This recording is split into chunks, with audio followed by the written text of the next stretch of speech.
આજે આપણે બનાવીશું મગનું શાક। તેના માટે આપણે એક વાટકી મગ લઈ લઈશું અને તેને સરસ રીતે પાણીમાં વોશ કરી લઈશું।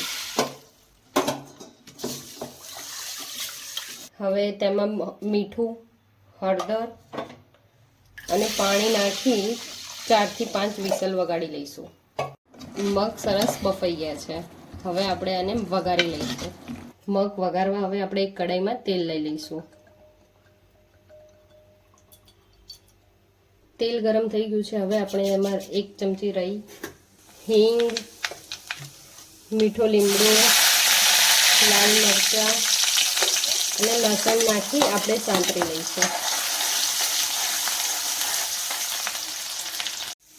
હવે થોડી ડુંગળી નાખીને ફરીથી સાંતળી લઈશું।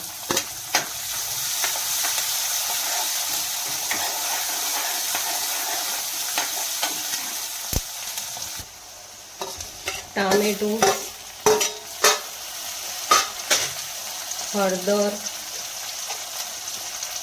મીઠું,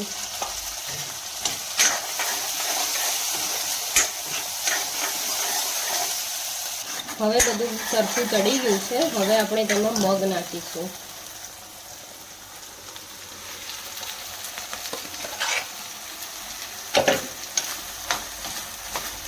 હવે આપણે બધું બરાબર મિક્સ કરી લઈશું।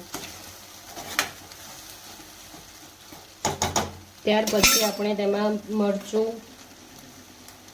ધાણા જીરું પાવડર અને 1 ગ્લાસ પાણી રેડી હલાવી લઈશું।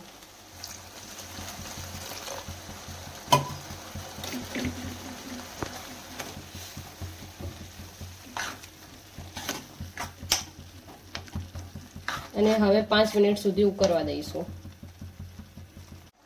આપણું મગનું શાક તૈયાર થઈ ગયું છે। હવે આપણે તેમાં કોથમીર નાખીશું અને આને તમે રોટલી, રોટલો, ભાત સાથે સર્વ કરી શકો છો।